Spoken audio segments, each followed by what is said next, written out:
بسم الله الرحمن الرحيم. الحمد لله الذي بنعمته تتم الصالحات، والصلاة والسلام على حبيبنا محمد وعلى آله وأصحابه ومن سار على نهجه واستنى بسنته إلى يوم الدين. أما بعد، Allahumma inna nas'aluka ilman nafi'an wa rizqan tayyiban wa amalan mutaqabbala. Allahumma anfa'na bima 'allamtana wa 'allimna ma yanfa'una wa zidna ilman. Allahumma hdina li ahsanil akhlaq la yahdi li ahsaniha illa ant, wasrif 'anna sayyi'aha la yasrifu 'anna sayyi'aha illa ant. Allahumma ati nufusana taqwaha wa zakkiha anta khairu man zakkaha anta waliyuha wa maulaha. Amin. Saudara-saudariku kaum muslimin, semoga Allah senantiasa menjaga Bapak Ibu sekalian dan memberikan keistiqomahan untuk senantiasa berada di atas ketaatan kepada Allah Subhanahu wa taala. Bapak Ibu sehat? Alhamdulillah sehat ya. Semoga Allah berikan sehat selalu. Bapak Ibu, senang sekali bertemu kembali Bapak Ibu sekalian di Masjid Al-Bahmudah, yang semoga Allah berkahi masjid ini, dan semoga Allah berkahi pula orang-orang yang sholat di masjid ini, dan termasuk di dalamnya kita semuanya. Amin. Iya, termasuk yang membuat kami senang adalah semangat Bapak Ibu sekalian yang hadir untuk mempelajari agama Allah Subhanahu wa taala. Ya, apalagi ini malam Ahad Bapak Ibu ya. Malam Ahad tuh biasanya malam apa Pak? Malam yang ditunggu-tunggu keluarga. Ya. Ini sepekan kerja, ayo malam minggu kita harus pergi gitu. Dituntut sama orang rumah Pak, gitu nggak Pak? Dituntut sama orang rumah, ayo kita harus pergi malam minggu. Ya, gila. Tapi ternyata kepala rumah tangga ya, bapak-bapak, iya kita pergi habis kajian, habis sholat sisa baru kita nggak tahu kemana. Ya, yang penting Bapak Ibu sekalian menyempatkan hadir, masya Allah, di majelis ilmu ini adalah sebuah bentuk kebaikan yang Allah berikan kepada Bapak Ibu sekalian. Nabi Muhammad SAW bersabda, "Man yuridillahu bihi khairan yufaqihu fiddin." Barang siapa yang Allah kehendaki kebaikan Bapak Ibu, Allah akan pahamkan agama. Tuh, Bapak Ibu, di antara tanda Allah itu cinta sama Bapak Ibu sekalian itu adalah Allah gerakkan hati kita ini untuk hadir di majelis ilmu. Bersyukur Bapak Ibu. Bersyukur Allah pilih kita untuk bisa hadir di majelis ilmu, karena itu adalah tanda kebaikan yang Allah inginkan dari kita, dan tentu istiqomah ya, istiqomah. Tapi Bapak Ibu sekalian, kita masih bersama serial amalan hati. Kita belajar bagaimana membuat hati kita ini hati yang bersih, hati yang baik. Ya, sama-sama kita membaca kitab A'malul Qulub, kitab Syekh yang dikarang oleh Syekh Khalid Ibn Utsman As-Sabat hafizahullah taala. Dan kita kemarin telah membahas tentang apa saja hal-hal yang dapat membuat hati kita baik. Ya, kalau yang nggak hadir kemarin, saya berharap Bapak Ibu sekalian bisa menyimak rekamannya, ada rekamannya. Ya. Sekarang ini lanjutannya, dan akan membahas juga tentang apa saja yang boleh kita lakukan. Ya, kemarin kita telah membahas di antara hal-hal yang dapat membersihkan hati kita, yang membuat hati kita baik adalah yang pertama apa?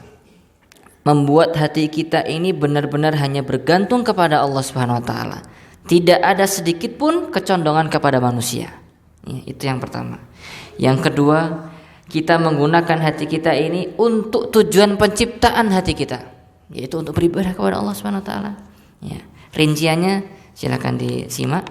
Yang ketiga, yaitu dengan memperbanyak amalan soleh, amalan ketaatan, baik itu yang tampak maupun yang tidak tampak.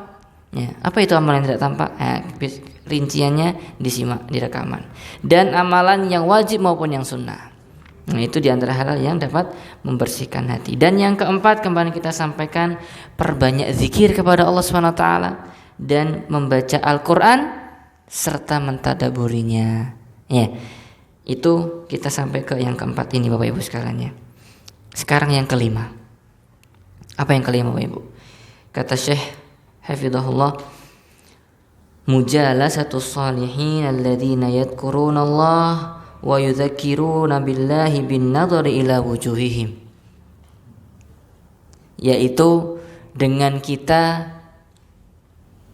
duduk bersama orang soleh, membersamai orang soleh, bergaul dengan orang soleh. Bapak Ibu, insya Allah Bapak Ibu kenal kan orang soleh di sekitar Bapak Ibu sekalian. Misalnya ustadz jangan kayak ustadz atau ya siapalah yang dikenal soleh bertakwa. Ya, duduk sama mereka. Yang mana mereka itu sering mengingat Allah Subhanahu wa taala dan sering mengingatkan kita kepada Allah Subhanahu wa taala. Dan ternyata Bapak Ibu, ada orang-orang soleh itu, ada orang-orang yang bertakwa, orang-orang yang baik. Kalau kita melihat wajahnya, itu kita langsung ingat akhirat. Ada nggak kira-kira Bapak Ibu kenal orang, Bapak Ibu kalau lihat bapak ini atau ustadz ini atau ya orang ini langsung ingat akhirat, langsung ingat mati? Oh enggak ya, langsung ingat mati gimana Bapak Ibu? Ingat akhirat lah intinya Bapak Ibu. Ingat surga. Oh iya, karena orang-orang soleh itu punya karisma Bapak Ibu. Ya, ini ada beberapa kisah ya sebenarnya. Kalau kita baca kisah para ulama, para salaf itu di antara karismanya nanti kita akan mungkin di antara satu kisah yang akan kita baca. Iya. Yaitu diantaranya adalah kisah Ibnu Qayyim rahimahullah bersama gurunya Syekhul Islam Ibnu Taimiyah. Beliau berkata, "Kunna idza ishtadda binal khauf wa sa'at minnal dunun wa daqat binal ard atainahu," yakni Syekhul Islam Ibnu Taimiyah, "fama huwa illa an narahu wa nasma'a kalamahu fayadhhab dzalika kulluhu wa yanqalibu syirahan wa quwwatan wa yaqinan wa tuma'ninatan." Dulu kami kalau sedang sedih, kalau sedang merasakan atau banyak masalah, ya, kalau sedang dilanda rasa takut, kita pergi ke guru kami, yaitu Syekhul Islam Ibnu Taimiyah. Tidaklah kita melihat beliau dan mendengarkan ucapan-ucapan beliau kecuali hilang semua itu, sedih kita, kerasaan gundah gulana kita, risau, resah, gelisah, gundah, apa itu semuanya, ya. Semua hilang. Nah, itulah di antara dengan melihat saja. Kalau Bapak Ibu mungkin kalau sedang sedih ya Bapak Ibu, lihat mungkin kajian-kajian YouTube asatidah kita, melihat langsung hati kita adem ya. Langsung belum lihat aja udah adem hati. Masya Allah Ustadz nih kalau kita lihat, kecuali ibu-ibu ya Bu ya. Jangan lihat ustadznya Bapak Ibu. Kalau bapak-bapak boleh lihat ustadznya misalnya. Itu ada Bapak Ibu. Lihat orang soleh itu langsung ingat akhirat. Nah ini juga diantaranya tadi, hilang itu semuanya dan hati kami langsung lapang, kemudian menambah keyakinan, menambah kekuatan, menambah semangat lagi. Ya, itu beliau. Jadi Bapak Ibu, ternyata kalau dari kisah beliau ini kita bisa ambil faedah, berteman dengan teman yang soleh, duduk dengan orang soleh itu bisa mengingatkan kita dengan Allah, mengingatkan kita dengan akhirat. Maka perbanyak Bapak Ibu teman soleh, Iya, perbanyak atau dekati ustadz-ustadz, perbanyak teman soleh. Ya, dan juga ini merupakan faedah dari menikah dengan pasangan yang soleh. Ya, ini yang masih bujang, silahkan memilih pasangan yang soleh. Yang sudah Bapak Ibu, insya Allah udah mendapatkan yang soleh. Ya, amin. Nah, kenapa? Karena dengan memiliki pasangan yang soleh Bapak Ibu, dengan pasangan yang soleh itulah yang selalu mengingatkan kita di rumah.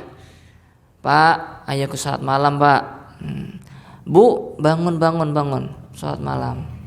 Ayo sebelum salat duha kan, ayo salat sunnah rawatib ya.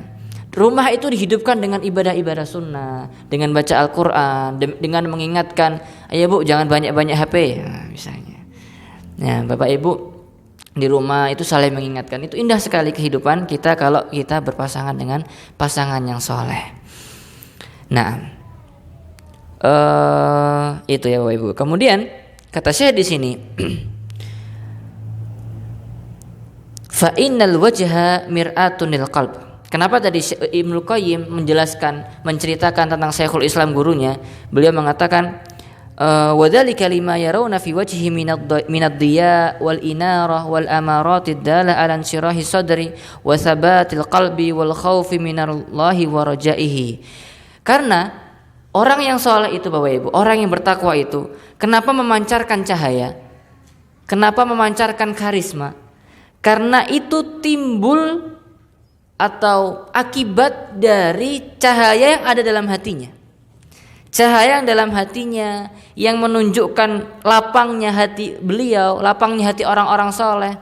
Orang-orang yang bertakwa itu hatinya lapang, senantiasa bahagia dan teguh dengan ketetapan Allah Subhanahu wa taala, teguh dengan taatan kepada Allah Subhanahu wa taala ya, dan takut kepada Allah Subhanahu wa taala. Dan ini semua memancarkan cahaya.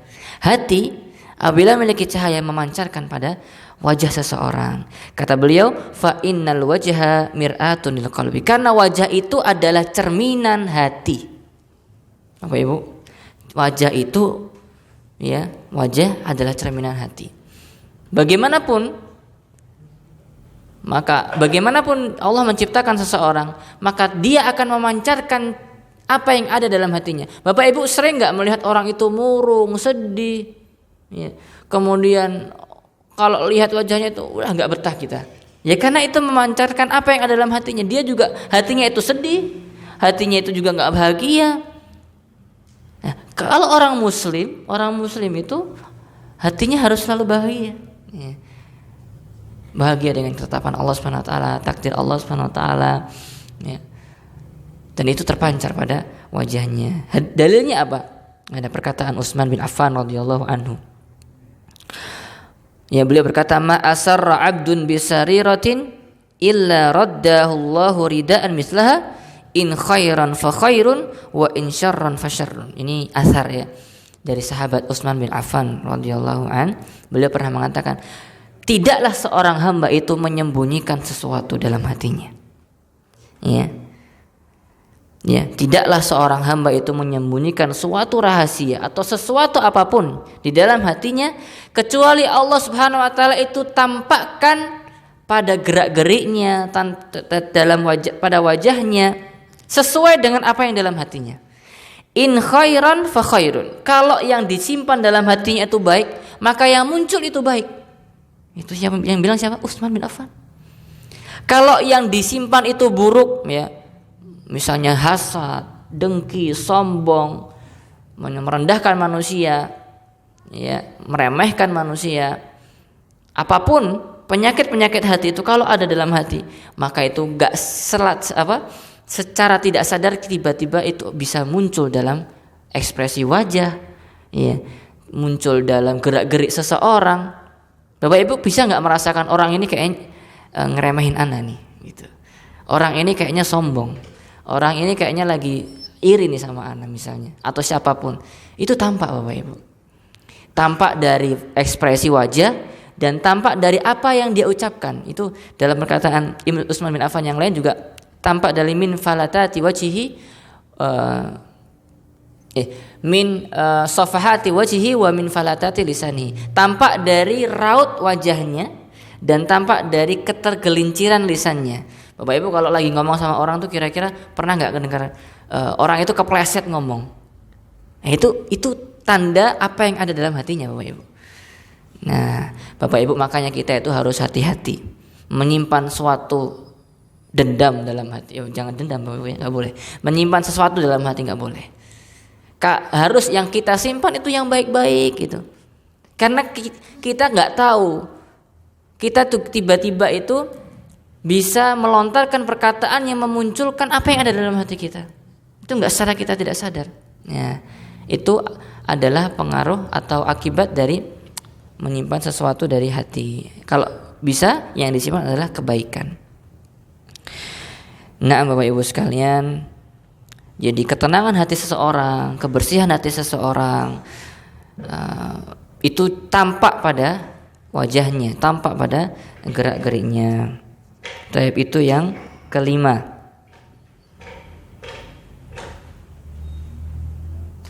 Nah, kemudian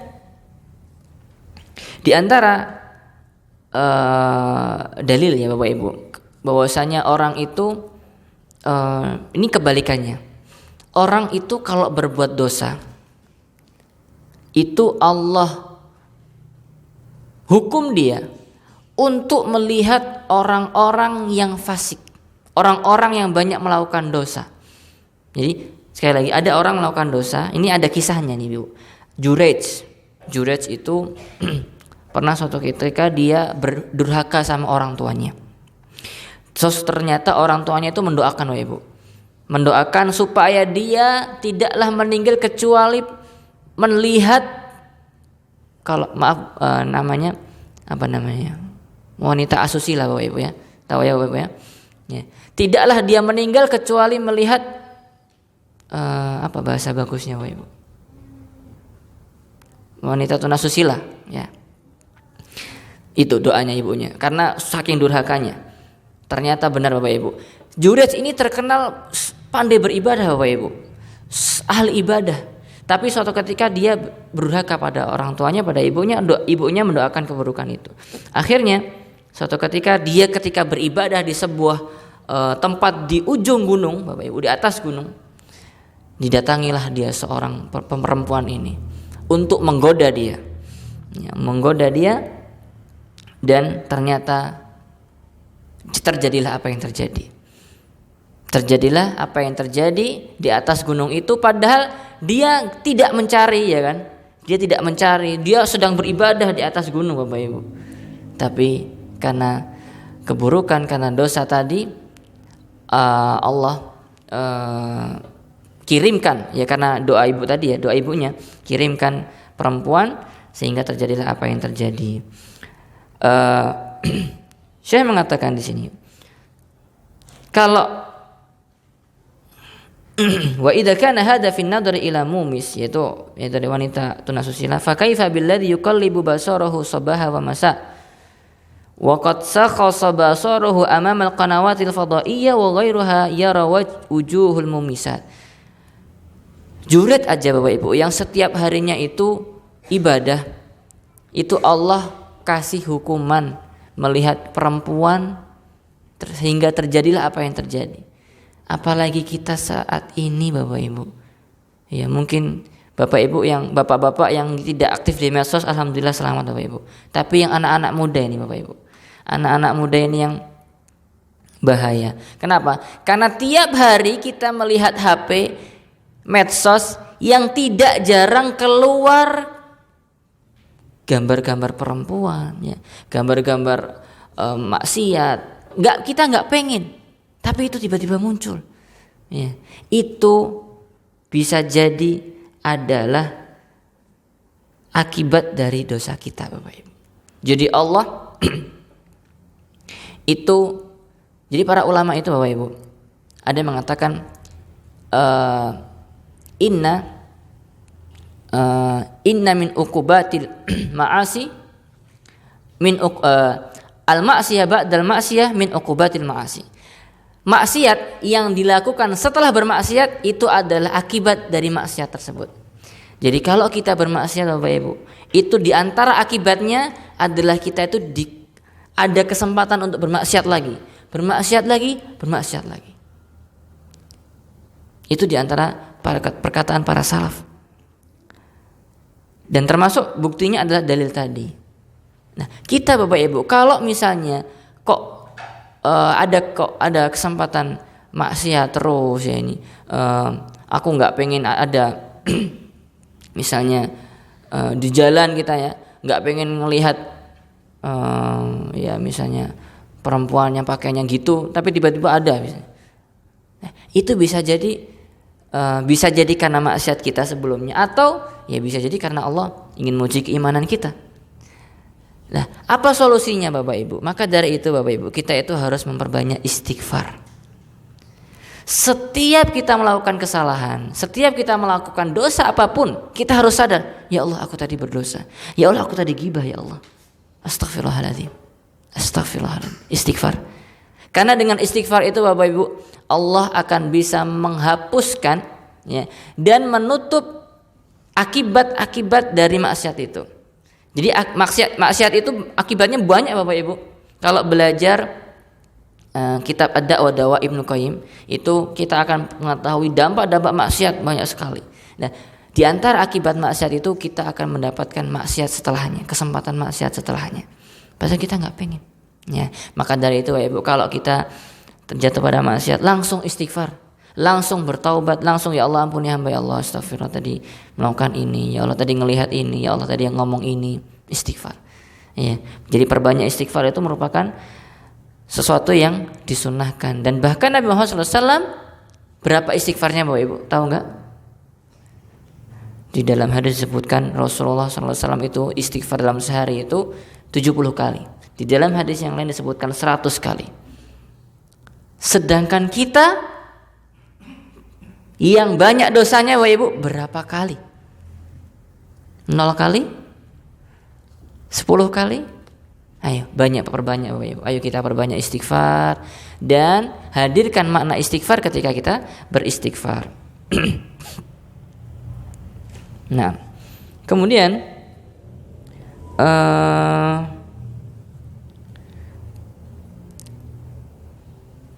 jadi Bapak Ibu sekalian, di antara hal yang dapat menambah keimanan kita, kesimpulan dari poin ini adalah ya, menambah keimanan kita itu dengan duduk bersama orang soleh, duduk di majelis ilmu. Bapak Ibu yakin kan kalau iman itu yazidu wa yanqus, bertambah dan berkurang? Ya. Jadi ngeces iman kita itu dengan hadir seperti ini Bapak Ibu. Hadir di majelis ilmu atau ngobrol dengan ustadz, bahas agama itu juga bisa, atau dengerin YouTube yang kajian itu juga bisa, atau baca ya. Intinya ini kita mujalatus sholihinnya, duduk bersama orang soleh. Itu adalah cara meningkatkan keimanan kita dan cara agar kita bisa memperbaiki hati kita. Kemudian yang keenam Bapak Ibu, yaitu al-iktsaru min ru'yatil muhtadirin wa ziyaratil qubur wa dzikril maut. Memperbanyak melihat orang yang sakaratul maut. Kok kita disuruh banyak orang melihat sakaratul maut? Kemudian memperbanyak ziarah kubur dan memperbanyak mengingat kematian. Ya. Coba Bapak Ibu sekarang hari ini Bapak Ibu yang ingat mati berapa orang dari kita? Yang dari tadi pagi sampai sekarang ini yang ingat mati, ingat bahwasanya kematian itu datang tiba-tiba, ingat bahwasanya kita akan meninggal, siapa Bapak Ibu? Ya, ini perlu introspeksi ini kita. Padahal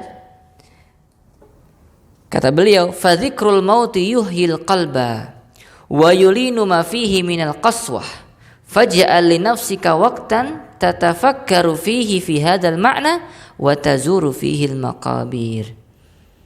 Karena mengingat kematian itu dapat menghidupkan hati. Mengingat kematian itu dapat menghidupkan hati kita dan melembutkan hati yang keras, bukan melembutkan hati yang lembut ya, melembutkan hati yang keras. Maka kata beliau, berikan waktu dalam seharimu, satu hari berikan waktu yang engkau itu mengingat kematian, mengingat mati, dan engkau agendakanlah untuk ziarah kubur, mengunjungi kuburan. Ini yang tinggal di Pemali, ya, ini kos-kosan ya, ini dekat kuburan kan. Tuh antum kalau lagi lalai sama Allah, lagi banyak misalnya banyak lalainya, pergi ke kuburan. Ingat, ini besok aku yang di sini. Apa yang sudah aku persiapkan untuk kematian nanti. Ya. Kematian Bapak Ibu sekalian tidak memandang umur. Mau umurnya 60, mau umurnya 70, mau umurnya 20, 30 sekarang bisa Bapak Ibu. Enggak ada ketentuan SK dari Allah Subhanahu wa taala itu umurnya kamu pasti mati. Enggak, ya. Maksudnya kita enggak tahu kita kapan meninggal. Iya. Jadi Bapak Ibu, mari kita selalu mengingat kematian. Karena itu dapat melembutkan hati kita dan meningkatkan ketaatan kita kepada Allah Subhanahu wa taala. Bapak Ibu, ada enggak orang itu ingat mati tapi dia maksiat? Kayaknya enggak ada ya. Ingat mati tapi aku maksiat dulu lah. Habis ini anak mati. Apa iya? Kayaknya enggak kayaknya. Orang ingat mati pasti aku ingat mati nanti ketemu Allah, apa yang aku siapkan pasti akan memperbanyak ketaatannya. Oke, kemudian kita juga sering enggak sih mendengar berita kematian di masjid misalnya, inna lillahi wa inna ilaihi raji'un. Itu sering kan Bapak Ibu, kan kita dengar di masjid-masjid itu pengumuman orang meninggal. Tapi betapa sering pula kita tidak terpengaruh hati kita mendengar berita-berita kematian. Pernah enggak kita, ya Allah, fulan meninggal ya Allah. Terus kita ingat, ya Allah aku nanti juga meninggal. Langsung kita ingat mati. Ada enggak di antara kita seperti itu? Kalau ada berarti hati kita hidup. Tapi kalau ada berita kematian terus kita biasa aja, wah ini berarti hatinya bisa-bisa keras berarti. Ini ada saudaramu meninggal, kamu kok enggak juga ingat mati gitu. Maka kalau laki-laki silahkan kunjungin kuburan, ingat meninggal, duduk di situ, mengingat apa yang kita persiapkan untuk bertemu dengan Allah Subhanahu wa taala ya. Nah. Baik, kemudian Bapak Ibu sekalian, yang itu ya, jadi mengingat kematian merupakan hal yang dapat membersihkan hati kita atau melembutkan hati kita. Yang ketujuh Bapak Ibu. Yang ketujuh yang dapat membersihkan hati adalah al-mujahadatu bi fi'li muslihatil qalbi wa tarki mufsidatihi, yaitu berjuang untuk melakukan apa saja yang dapat membersihkan hati kita dan berjuang untuk meninggalkan apa saja yang dapat merusak hati kita. Maka intinya Bapak Ibu sekalian, kita ini butuh untuk berjuang untuk menjadi hamba Allah yang bertakwa. Bapak Ibu, kira-kira menjadi orang bertakwa itu susah atau enggak susah? Susah atau gampang? Coba Bapak Ibu saya tanya, menjadi orang bertakwa itu sulit atau mudah? Sulit atau mudah? Kalau saya boleh menjawab, tidak sulit tapi butuh perjuangan. Kira-kira bisa dipahami ya? Kalau kita bilang sulit, nanti takutnya aduh sulit nih, kayaknya nggak bisa. Tapi kita bilang jadi orang bertakwa itu tidak sulit, tapi memang butuh perjuangan. Iya. Bapak Ibu, di hadapan kita ini banyak sekali hal-hal yang akan menggelincirkan kita, banyak yang bisa membuat kita jatuh kepada maksiat. Maka satu obatnya adalah sabar. Ya, sabar itu Bapak Ibu 3 kan Bapak Ibu. Sabar melakukan ketaatan kepada Allah, sabar untuk tidak bermaksiat kepada Allah, dan sabar terhadap takdir Allah Subhanahu wa taala. Dan sabarnya kita ini lama atau sebentar sih Bapak Ibu? Kalau ditanya, sampai kapan kita harus bersabar? Sampai kapan Bapak Ibu? Sampai Allah mewafatkan kita. Bapak Ibu, kalau kita bandingkan Bapak Ibu ya, hidup di dunia dengan hidup di akhirat itu berapa bandingnya Bapak Ibu? Gak sebanding Bapak Ibu. Kita hidup di dunia ini paling bisa ada yang 30 tahun, 40 tahun. Bahkan kita ini mukallaf dari umur berapa ya kan? Ya. Kita dibebani syariat, kemudian kita harus melakukan ketaatan dan tidak bermaksiat itu dari umur berapa sampai berapa? Itu pun hanya hitungan tahun. Sedangkan kita di akhirat nanti itu kekal. Mau kita bandingkan? Jangan, nggak bisa. Maka dari itu Bapak Ibu sabar sejenak. Sabar untuk taat sama Allah itu sabar. Karena dunia itu sebentar Bapak Ibu, sabar. Sabar untuk nggak bermaksiat. Kalau ada kesempatan maksiat sabar, bilang kepada diri kita sabar. Jangan maksiat. Dunia itu sebentar. Nanti kenikmatan itu nanti di surga. Katakan pada diri kita. Maka Bapak Ibu memang perlu perjuangan. Menjadi orang bertakwa itu tidaklah sulit, namun memang butuh perjuangan. Maka kita harus berjuang untuk mendapatkan keridhaan Allah Subhanahu wa taala. Karena sungguh Allah Subhanahu wa taala itu akan memberikan petunjuk dan kemudahan untuk mewujudkan hal tersebut. Dalilnya adalah firman Allah Subhanahu wa taala, "Walladzina jahadu fina lanahdiyannahum subulana." Barang siapa yang bersungguh-sungguh, yang berjuang, yang berjihad melawan hawa nafsunya, bersungguh-sungguh untuk mencapai keridhaan Allah Subhanahu wa taala, bersungguh-sungguh berjuang untuk mendapatkan kecintaan Allah Subhanahu wa taala. Kata Allah Subhanahu wa taala, "Lanahdiyannahum subulana." Maka sungguh aku akan berikan jalan petunjuk, kemudahan untuk mendapatkan keridhaan, untuk mendapatkan apa yang dia inginkan tersebut. Nah Bapak Ibu, kalau kita jujur sama Allah, kita pengen jadi orang bertakwa, dan kita tunjukkan nih sama Allah, ya Allah aku berusaha ya Allah, ada kemaksiatan aku nggak mau ya Allah, aku ingin cintamu ya Allah, maka Allah akan mudahkan Bapak Ibu. Kemudian Allah akan mudahkan untuk kita menjadi orang yang bertakwa. Itu adalah janji Allah Subhanahu wa taala. Dan para salaf Bapak Ibu ternyata berjuang untuk membersihkan hatinya, berjuang untuk membuat hatinya istiqomah itu bukan ukuran setahun 2 tahun. Apa kata Ibnul Munkadir rahimahullah? Kabatu nafsi arba'ina sanatan hatta istaqamat. Dulu aku sungguh berjuang untuk memperbaiki hatiku, memperbaiki jiwaku dalam waktu 40 tahun Bapak Ibu. Bayangkan 40 tahun berjuang untuk membuat hatinya bersih, untuk tidak bermaksiat kepada Allah, untuk melakukan ketaatan kepada Allah, hatta istaqamat, sampai hatinya itu bisa istiqomah setelah 40 tahun tadi. Maka memang keistiqomahan itu perlu perjuangan Bapak Ibu. Istiqomah di atas agama Allah itu butuh perjuangan. Ini kata Ibnul Munkadir yang beliau berjuang 40 tahun ya. Kemudian ada yang lain, kata Abu Hafs An-Naisaburi, harastu qalbi 20 sanatan thumma harasani qalbi 20 sanatan thumma waradat halatun sirna fiha mahrusaini jami'a.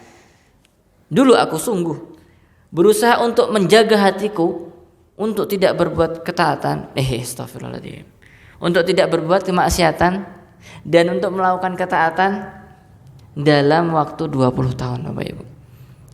Kemudian sudah 20 tahun menjaga hatinya, kemudian apa? Anggota badannya itu otomatis melakukan kebaikan ya. Karena sudah mendarah daging Bapak Ibu ya. Takwa itu, kemudian dia sudah berusaha jadi orang soleh, hatinya baik, kemudian anggota badannya itu menjaga hati tersebut, maksudnya istiqomah 20 tahun kemudian. Dan setelah itu beliau menjadi orang yang istiqomah. Summa warada halatun, kemudian ada sesuatu kalau datang kepada kami ya, misalnya kesempatan untuk bermaksiat atau apapun ya, hati dan anggota badan ini telah terjaga karena tadi istiqomah. Tapi Bapak Ibu, kesimpulannya dari poin ini, walihada idza aradta an turabbiya nafsak fa'alaika an tahrusa qalbaka fil hal fa innahu yahrusuka fil ma'al. Maka Bapak Ibu sekalian, kalau kita ingin mendidik hati kita, hati perlu dididik enggak? Perlu dididik enggak? Perlu Bapak Ibu. Kayak anak kecil yang perlu dididik sampai besar, hati itu juga perlu dididik, ditarbiyah supaya dia jadi baik.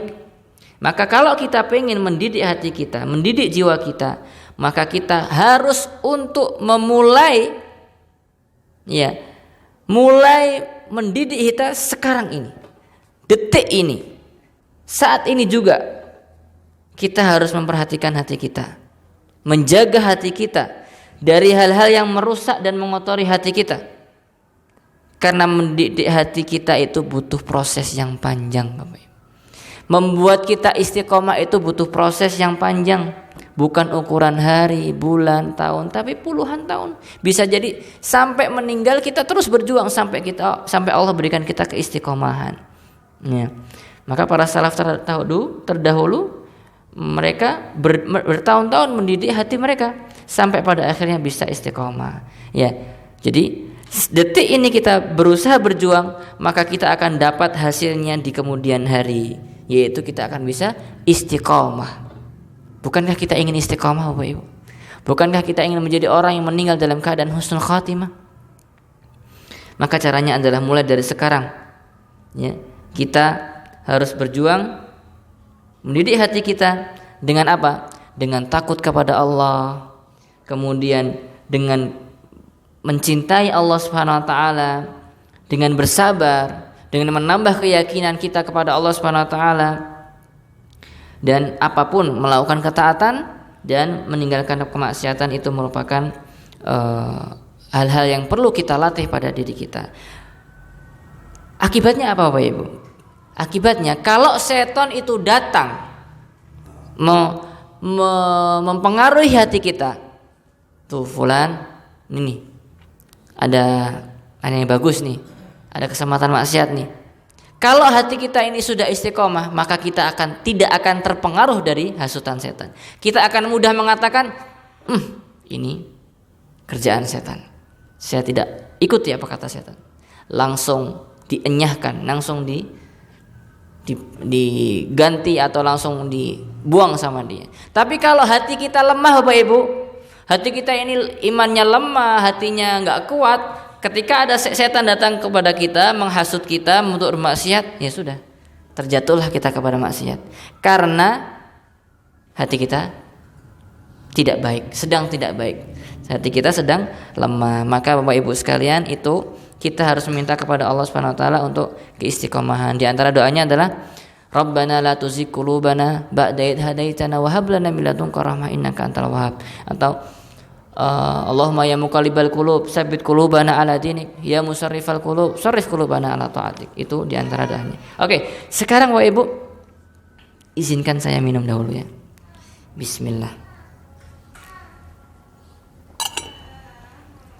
Pembahasan kedua, Bapak Ibu. Sabar sejenak.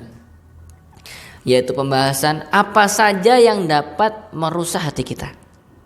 Kalau tadi ada 7 poin, kita telah membahas apa saja yang bisa membuat hati kita baik, hati kita bagus, bersih, dan membuat hati kita soleh ya. Kita sekarang beranjak ke apa saja yang dapat merusak. Yang pertama, Bapak Ibu, ya sebelum yang pertama. Jadi kata beliau, mufsidatul qalbi katsirah wa hiya khilafu ma yatimu bihi sharaful qalbi.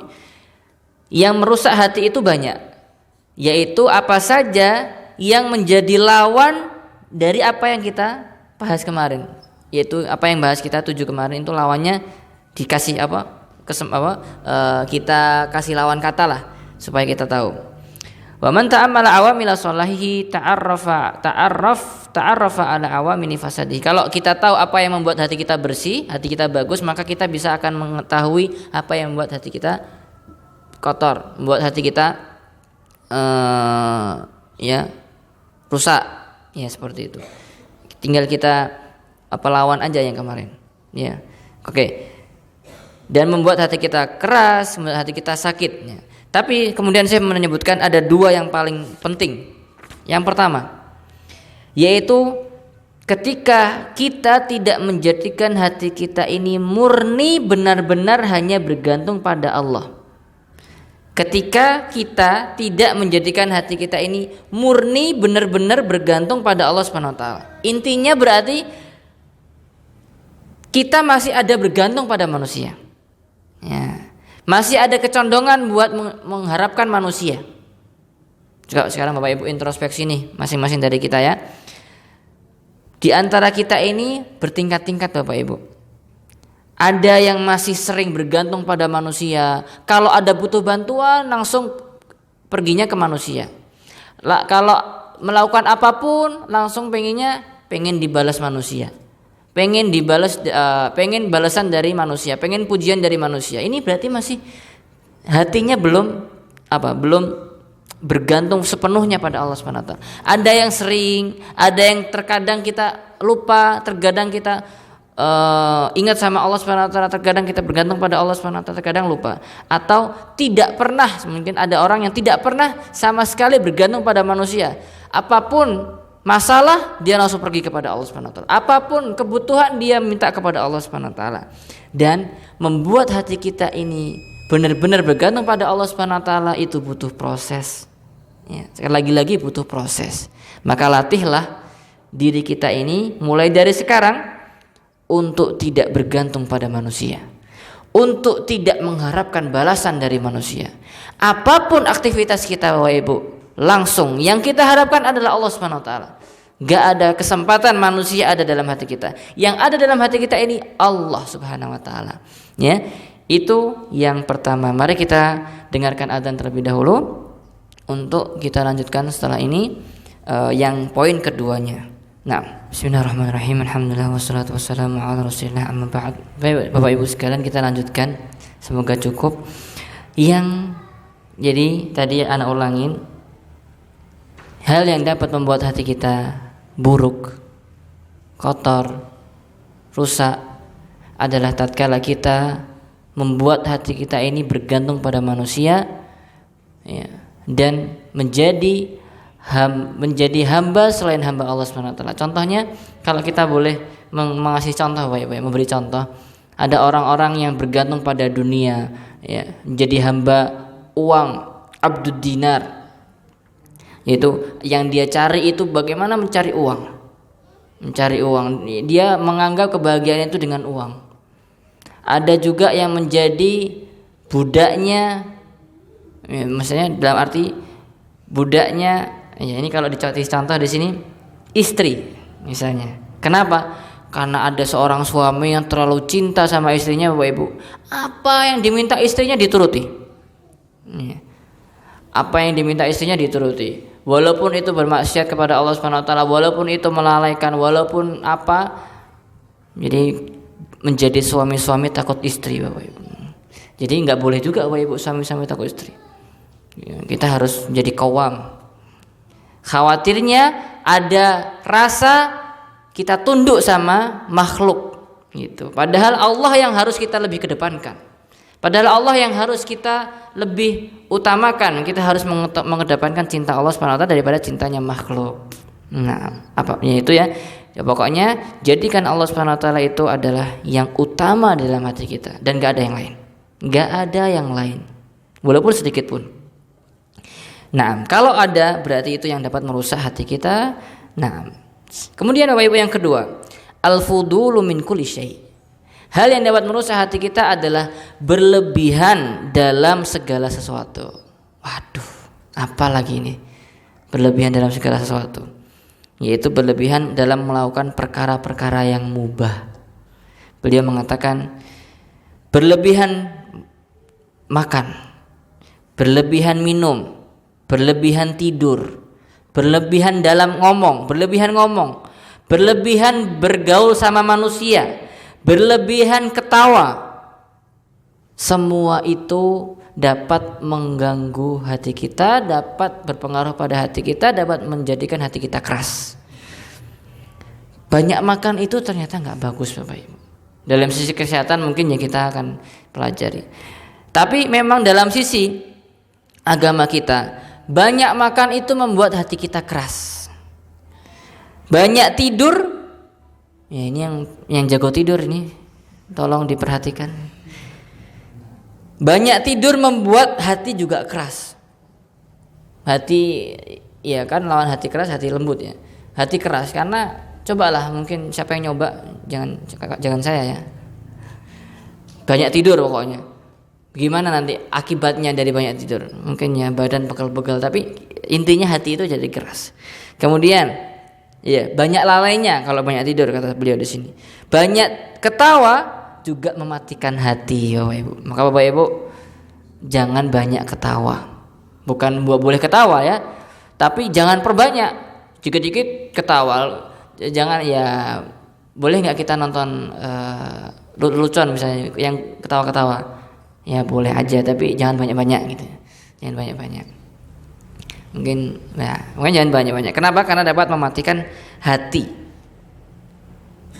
Kasratud dhahik tumitul qalba. Ini ya banyak ketawa itu dapat mematikan hati. Dan banyak melihat Bapak Ibu, banyak melihat baik itu yang boleh maupun yang enggak boleh, apalagi yang enggak boleh. Banyak memandang, banyak melihat itu ternyata dapat juga mengotori hati. Kenapa? Ya ini bisa jadi karena kebanyakan medsos ini taat kita kurang ya Bapak Ibu. Coba kita bandingkan. Ya mungkin kalau kita sehari nggak pakai HP misalnya atau nggak pakai medsos, nggak bermedsos, berapa banyak ketaatan yang bisa kita lakukan? Nanti kita akan kasih kesimpulan. Kemudian memperbanyak bergaul sama manusia itu juga tidak baik. Ya bergaul sama manusia itu baik, tapi terlalu banyak, terlalu bersinggungan sama manusia itu membuat hati juga keras, kata beliau. Ini kata Ibnu Qayyim rahimahullah, itu semua tadi kata Ibnu Qayyim rahimahullah taala. Maka berlebihan dalam itu semua itu tidak baik. Maka Bapak Ibu kurangi ngobrol dengan orang lain. Jika dirasa kurang faedah ngobrolnya, maka lebih baik nggak sih kita lebih baik gunakan waktu kita ini untuk menyendiri. Ya, kita gunakan untuk berkhalwat bersama Allah Subhanahu wa taala dengan ibadah, baca Al-Qur'an, ya, berzikir. Karena sejatinya amal itu banyak sekali yang belum kita lakukan Bapak Ibu. Gara-gara kita sibuk dengan hal-hal yang mubah yang enggak kurang manfaat, maka ketaatan-ketaatan yang tadi itu banyak akhirnya enggak bisa kita lakukan. Ya. Jadi kita terluput dari banyak hal karena kesibukan kita dengan dunia kita, dengan perkara mubah, dengan memperbanyak hal-hal yang sebenarnya kurang faedah bagi kita. Maka Bapak Ibu sekalian, di antara hal yang dapat membuat hati kita itu keras atau kotor itu memperbanyak itu semua, memperbanyak hal-hal yang mubah. Kenapa sih Ustaz? Kan kok nggak boleh mubah? Mubah kan boleh. Iya, boleh. Tapi yang nggak boleh itu terlalu banyak berlebihan. Ya, kenapa kita kok nggak boleh memperbanyak itu? Karena ternyata sebenarnya kita ini menjadi hamba Allah Subhanahu wa taala itu ya diperintahkan untuk menyelisihi hawa nafsu dan syahwat kita. Sedangkan memperbanyak itu semua, banyak makan, banyak tidur, banyak ngobrol, banyak apa yang kita suka ya, banyak yang mubah, itu ternyata tanda bahwasanya dia itu masih ingin memuaskan hawa nafsu dan syahwatnya. Dia memang dia suka ngobrol misalnya, ya akhirnya dia puasin ngobrol sama orang. Dia emang sukanya apa Bapak Ibu? Suka apa Bapak? Hobi apa Bapak Ibu? Apapun lah, suka nonton TV misalnya, suka nonton TV, jangan berlebihan. Memperbanyak itu jangan berlebihan. Karena kita ini diperintahkan Allah Subhanahu wa taala untuk menyelisih hawa nafsu dan syahwat kita. Dalilnya adalah apa? Ya, Bapak Ibu ingat, ini sering saya katakan ke mahasiswa Bapak Ibu. Ingat Bapak Ibu, bahwasanya surga itu disiapkan Allah Subhanahu wa taala itu untuk hambanya yang takut kepada Allah Subhanahu wa taala dan hambanya yang berusaha menyelisihi hawa nafsu dan syahwatnya. Dalilnya adalah firman Allah, wa amma man khafa maqama rabbih wa nahan nafsa 'anil hawa fa innal jannata hiyal ma'wa. Barang siapa yang takut kepada Allah Subhanahu wa taala, ya, takut di hadapan Allah Subhanahu wa taala, takut adanya hari hisab, takut apa yang terjadi hari kiamat kelak. wa nahan nafsa 'anil hawa, dan dia menyelisihi hawa nafsunya dan syahwatnya, ya maksudnya tidak melakukan dosa, ya, tidak termasuk adalah tidak perbanyak yang mubah, karena itu bukti dia masih pengen puas syahwatnya, nafsunya puas, ya. Jadi kata Allah, fa innal jannata hiyal ma'wa, maka sungguh surga itu adalah tempat kembali untuknya. Dan ingat Bapak Ibu, kita juga diperintahkan Nabi kita Muhammad SAW, kata beliau, izhad fid dunya yuhibbukallah. Suhudlah kamu di dunia, karena maka Allah akan mencintaimu. Washad fi ma indan nas yuhibbukan nas. Dan zuhudlah kamu terhadap apa yang ada di tangan manusia. Jangan kepengenan sama apa yang dipengin manusia. Jangan kepengenan, jangan kepo, jangan apa ya? Jangan ya kepengenan tadi ya. Orang punya ini, oh pengen aku. Orang pengen ini, pengen. Ini enggak zuhud ini berarti. Zuhud itu adalah apa Ibu? Zuhud itu tarku ma la yanfa'u fil akhirah. Meninggalkan sesuatu yang enggak bermanfaat buat akhirat. Ya tadi diantaranya adalah perkara mubah. Kita harus timbang-timbang dahulu Bapak Ibu. Ini kita lakukan ini kayaknya bermanfaat gak ya buat akhirat kita? Kalau kurang manfaat ya sekedarnya lah, jangan perbanyak gitu. Jadi apapun yang kita lakukan itu harus ditimbang dahulu apakah bermanfaat buat akhirat. Supaya apa? Supaya Allah cinta sama kita. Izhad fid dunya yuhibbukallah, wazhad fi ma indan nas yuhibbukan nas, kata Nabi Muhammad SAW. Tapi Bapak Ibu sekalian, mungkin itu yang bisa kami sampaikan. Alhamdulillah kita telah menyelesaikan apa saja yang dapat membuat hati kita baik dan apa saja yang membuat hati kita kotor, buruk atau rusak. Maka barang siapa yang ingin bahagia, ingin memperbaiki hatinya, ketika hati baik maka baik pula seluruh amalan kita. Maka perhatikan apa yang telah kita pelajari di 2 pertemuan ini, dan semoga Allah memberikan taufik kepada kita semuanya untuk bisa menjadi hamba Allah yang bertakwa. Amin. Untuk bisa menjadi hamba Allah yang taat sama Allah Subhanahu wa taala, bisa meninggalkan kemaksiatan dan sabar sejenak di dunia ini, dan kita diberikan keistiqomahan kepada Allah Subhanahu wa taala sampai Allah wafatkan kita dalam keadaan husnul khatimah. Amin ya rabbal alamin. Wassalamualaikum warahmatullahi Muhammadin wa ala alihi washabihi ajmain. Kalau Bapak Ibu mendapatkan kebaikan, maka itu datang dari Allah Subhanahu wa taala, taufik dari Allah Subhanahu wa taala. Adapun jika ada kesalahan, maka itu murni dari anak pribadi dan dari syaitan. Terima kasih telah menyimak dan belajar bersama pada malam hari ini. Jazakumullahu khairan wa barakallahu fikum. Assalamualaikum warahmatullahi wabarakatuh.